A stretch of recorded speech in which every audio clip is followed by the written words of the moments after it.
Even though it looks like Microsoft is going to be working with multiple partners in terms of putting Game Pass on literally everything, it still looks like Sony is kind of rushing out there to get their stuff out as soon as possible.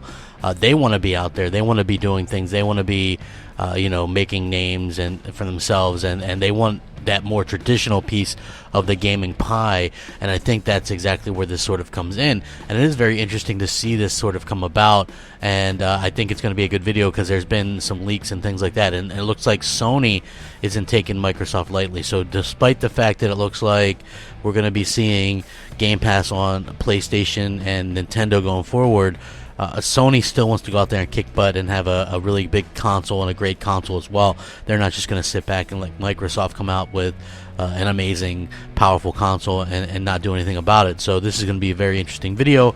And again, depending on what Microsoft does, I think it really leads to the individual as to whether or not you're going to be able to want an Xbox or a PlayStation at the start of next gen. You might not even need an Xbox if you have an X to play next gen quote-unquote Xbox games. So it's going to be very interesting to see how this all works out. I kind of want to get started. So again, we've seen some leaks and rumors about the next Xbox, and we've also seen some about the next PlayStation, and without a doubt it looks like the next Xbox will be more powerful. So lately Sony, it looks like, has gone back to the drawing board a bit and are trying to scramble to get something a little bit better so that they can compete a little bit more with the next Xbox. When I talk about the next Xbox, I'm talking about Anaconda, because as we know, Microsoft is coming out of the gate with a Anaconda, which is going to be the X of the next generation, and the Lockhart, which is going to be the S of the next generation. So the PS5, excuse me, is supposedly somewhere in the middle, and Microsoft, or actually Sony, wants it to make it a little bit high end, and they want it to be, a little bit more towards the Xbox Anaconda in terms of power. So that's going to be something that they're going to be focusing on doing as well. Meaning that Sony doesn't want to give up that power crown, despite the fact that it looks like Microsoft is sort of giving in a bit in terms of what they're going to be offering next generation. So we also have news of new PS5 backwards compatibility patents filed by Sony. They're going to emulate bus operation of legacy devices. New patent was published yesterday and registered to Sony Interactive Entertainment.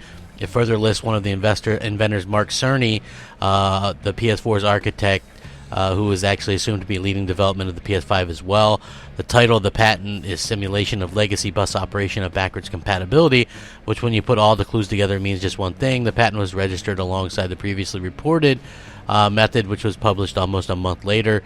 It refers to the communication between the system and different components. Basically, it means that all the backwards compatibility talk for the PS5 is legit, and Sony is going to go more traditional with their next console, and so that should be pretty cool, and a lot of people are going to be excited about that. I actually am too, so it's going to be interesting to see how it plays out, especially if they can get this thing anywhere near as powerful as the next Xbox and have it cheaper, and if they're going to have Game Pass on there, wow, I mean, it's really a win-win for Sony. So I'm going to link this so you guys can check it out in the description. Let me know what you think.